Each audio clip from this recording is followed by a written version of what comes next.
Salut tout le monde et bienvenue.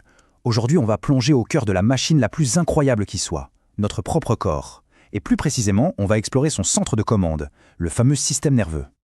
On s'est tous déjà posé la question, non? Comment on fait pour attraper un ballon qui arrive super vite sans même avoir le temps de réfléchir? C'est presque magique, c'est instantané. Eh bien, ce n'est pas de la magie, c'est la puissance de notre système nerveux. Alors comment est-ce que notre corps arrive à être aussi rapide? Pour le savoir, on va suivre un petit plan de vol. D'abord, on va rencontrer les grands chefs d'orchestre de notre corps. Ensuite, on suivra le voyage ultra rapide d'un message nerveux.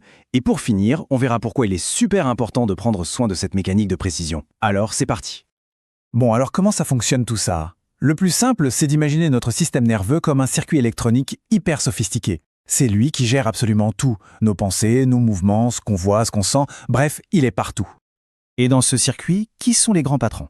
Eh bien, on a d'abord les deux centres de décision, le cerveau et la moelle épinière. C'est un peu le quartier général, là où toutes les infos arrivent et d'où tous les ordres repartent. Et pour que ces ordres circulent dans tout le corps, on a des milliers de câbles, les nerfs. Ils parcourent notre organisme de la tête aux pieds. Et si on zoome à l'intérieur de ces câbles, on trouve la star du système nerveux, le neurone. C'est la cellule de base, spécialisée dans la transmission d'infos. C'est un savant génial, Santiago Ramón y Cajal, qui a compris que c'était des cellules séparées qui se parlent entre elles. Et le petit fait amusant du jour, certains de nos neurones peuvent mesurer plus d'1 mètre de long. Oui, comme celui qui part du bas de votre dos jusqu'à votre gros orteil. C'est dingue, non ? Allez, maintenant, accrochez-vous, on va suivre le voyage d'un message nerveux.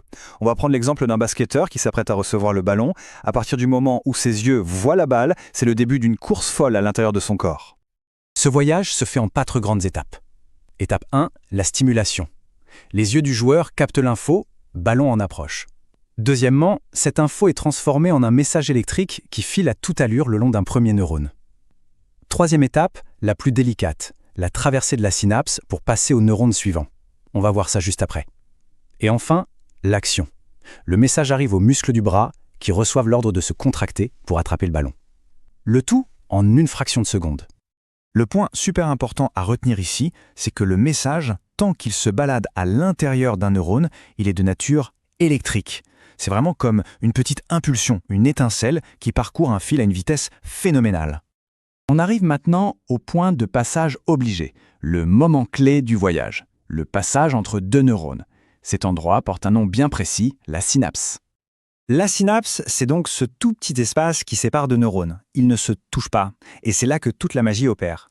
Le message électrique, il ne peut pas sauter par-dessus le vide. Alors il doit se transformer. Il déclenche la libération de petites substances, des messagers chimiques, les neurotransmetteurs. Eux, ils traversent l'espace et vont déclencher un nouveau message électrique dans le neurone d'en face. Le message passe donc d'électrique à chimique, puis redevient électrique. C'est un véritable code secret. D'ailleurs, cette découverte de la synapse a mis fin à un grand débat scientifique. D'un côté, il y avait un savant, Golgi, qui pensait que tous les neurones étaient soudés les uns aux autres, en un seul grand réseau continu. Et de l'autre, il y avait Cajal, qui a prouvé que non, les neurones sont bien des cellules individuelles, séparées par ces fameuses synapses. Et c'est Cajal qui a eu raison. Alors attention, notre cerveau, ce n'est pas juste une machine à faire passer des messages. Il fait bien plus que ça. Il les analyse, il les interprète, il les intègre. Et pour comprendre ça, il y a l'histoire incroyable de Finesse Gage. C'était un ouvrier qui, lors d'un accident, a eu le crâne transpercé par une barre de fer.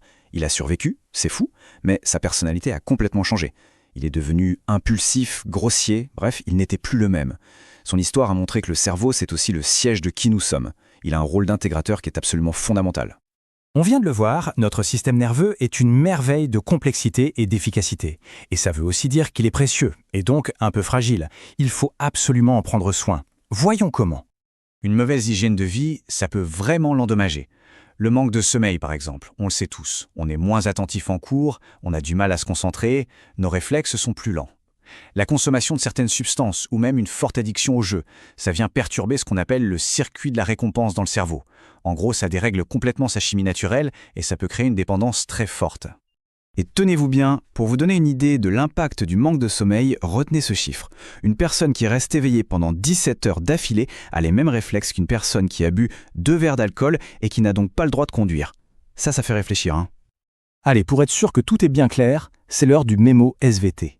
On récapitule les 3 points essentiels à graver dans sa mémoire. Alors, qu'est-ce qu'on retient ? Premièrement, la double nature du message nerveux.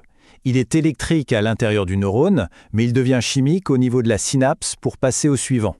Deuxièmement, le rôle du cerveau. Ce n'est pas qu'une simple tour de contrôle, c'est un centre intégrateur. Il reçoit les infos, les analyse et décide de la meilleure réponse à apporter. Et enfin, troisièmement, sa protection. Une bonne hygiène de vie, et en particulier un bon sommeil, c'est la clé pour que cette machine incroyable continue de bien fonctionner. On l'a vu, notre cerveau est capable de traiter une quantité d'informations absolument phénoménale, bien plus que n'importe quel superordinateur. Mais l'histoire de Phineas Gage ou les dangers du manque de sommeil nous rappelle aussi qu'il est vulnérable. Ça nous laisse avec une question pour la prochaine fois. Ce superordinateur a-t-il des limites et comment la science peut-elle nous aider à mieux le comprendre et le protéger ? Et voilà, ce cours est terminé. Si ça vous a plu et que vous avez appris des choses, n'oubliez pas de laisser un petit pouce bleu et de vous abonner pour ne pas rater les prochains cours. Merci beaucoup pour votre attention et à très bientôt.